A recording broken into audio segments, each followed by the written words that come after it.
Olá, irmãos, e a paz do Senhor. Meus irmãos, se alguém deseja evocar motivo de Natal e de idolatria, não há imagem mais adequada do que de uma árvore de Natal. A aceitação universal da árvore de Natal a torna o principal exemplo de idolatria pagã coletiva no mundo. A árvore de Natal tem suas raízes profundamente fincadas no coração do paganismo, onde se banham no mar da maior abominação do ritual pagão e do sacrifício humano. Por trás dos galhos brilhantes jazem ramos sedentos de sangue, sustentando uma armadilha e um chamariz perigosamente enganoso que afastam de Cristo.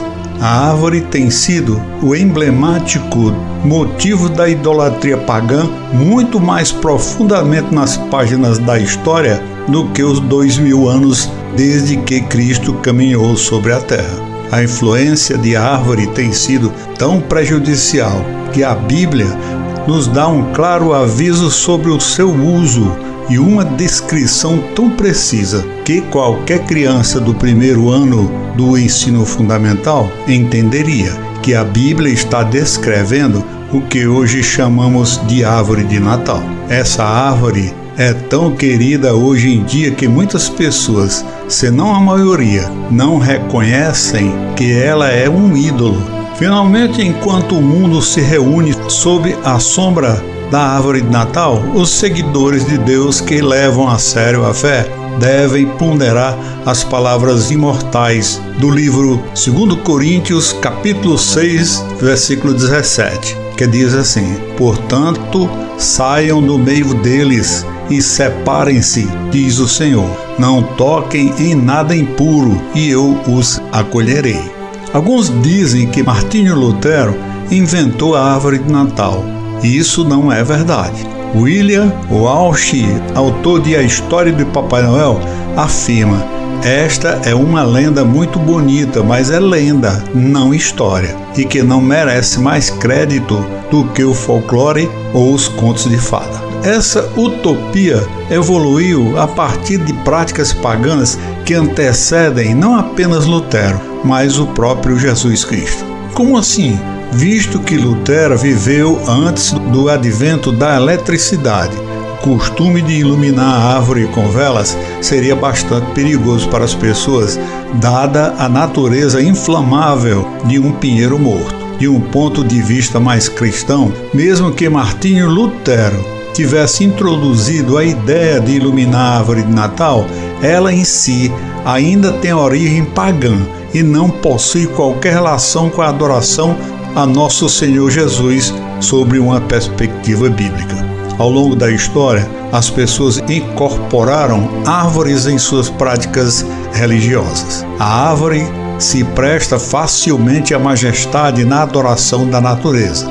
Às vezes, a própria árvore é venerada e é vista como um canal para um Deus, não se sabe qual, ou como um objeto essencial para as práticas religiosas. Historicamente, árvores eram dedicadas a um ou mais deuses pagãos. Oferendas colocadas sob seus galhos, como no costume natalino de colocar presentes sob a árvore ou penduradas nos galhos de uma árvore, para como no costume natalino de decorá-la.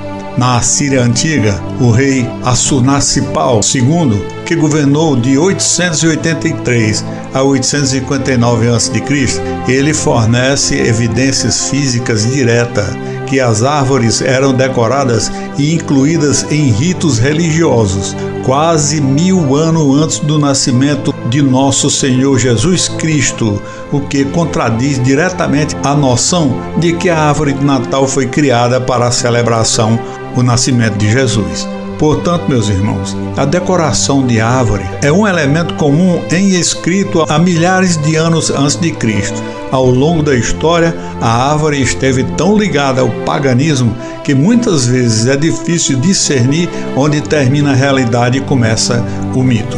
Uma classe erudita dos celtas que atuava como sacerdotes era conhecido como druidas, reivindicavam superioridade sobre os reis e se autodenominavam criadores do universo. Os druidas modernos, suas práticas pagãs são desprovidas da natureza das cerimônias pagãs, praticadas por seus antepassados. Os celtas faziam seus lugares sagrados em bosques escuros, com as árvores adornadas com oferendas ou com cabeça de vítimas. Sacrifícios humanos eram pendurados ou empalados em árvores pelos seus guerreiros. Não é preciso muita imaginação para perceber a ligação entre as bolas e enfeites de Natal modernos pendurados nas árvores de Natal de hoje e as cabeças humanas que os druidas penduravam em suas árvores há tanto tempo. A origem da prática está ligada ao sacrifício humano, o que se relaciona diretamente com o motivo pelo qual a Bíblia nos diz para não adorarmos a Deus da mesma maneira que os pagãos adoravam seus deuses. Em Deuteronômio, capítulo 12,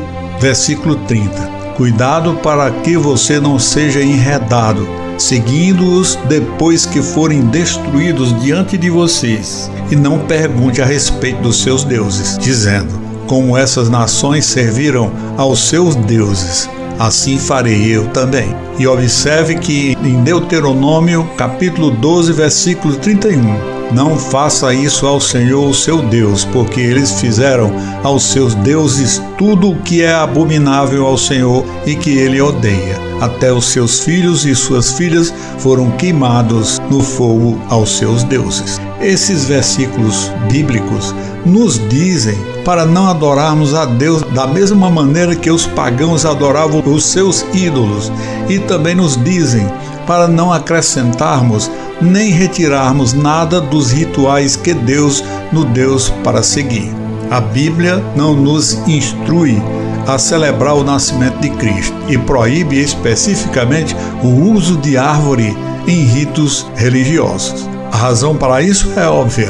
O uso de árvores em ritos religiosos tem uma história muito sombria e perturbadora. A veneração de árvores parece ser universal e os rituais associados a ela frequentemente envolvem a decoração da árvore idolatrada com partes humanas. As abominações das quais Deus fala em Deuteronômio, capítulo 12, 31, que diz assim: e depois elas foram destruídas. Também tenham cuidado para não serem enganados e para não se interessarem pelos deuses dela, dizendo: como essas nações servem aos seus deuses. Quando Deus inspirou Moisés a escrever Deuteronômio por volta de 1405 a.C., e essas mesmas abominações envolvendo crianças eram praticadas em bosques sagrados até 1899. Na Bíblia, em 2 Crônicas, capítulo 28, do versículo 1 ao 4, falam sobre o rei Acaz, que não era um bom governante aos olhos de Deus. Em 2 Crônicas, capítulo 28, versículo 3, nos diz que ele sacrificou seus filhos a ídolos pagãos. E em 2 Crônicas, capítulo 28, versículo 4, nos diz que ele sacrificou debaixo de toda a árvore verde. Essa expressão não deixa dúvidas de que Acaz incluía árvores perenes em suas práticas religiosas. O nosso foco deveria estar na adoração a Cristo. De repente, nossa atenção é atraída e assim nossa mente serve ao objeto, em vez de a Cristo naquele momento. Que absurdo que uma árvore morta, despojada de sua glória natural e adornada com bugigangas pagãs, nos lembre de nossa árvore da vida. Não há propósito divino que possa cumprir ali. A conexão mais clara entre o Natal e o paganismo é a árvore de Natal. Deus nos diz para não usarmos rituais pagãos em nosso serviço a Ele. Ele diz: não farás assim ao Senhor teu Deus. Em Deuteronômio, capítulo 12, versículo 31.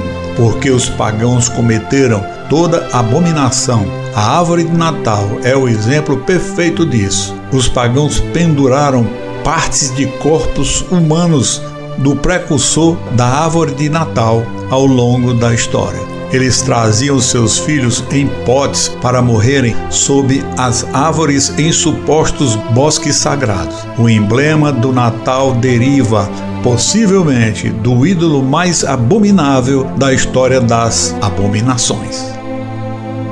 Amém, irmãos, e fiquem com Deus.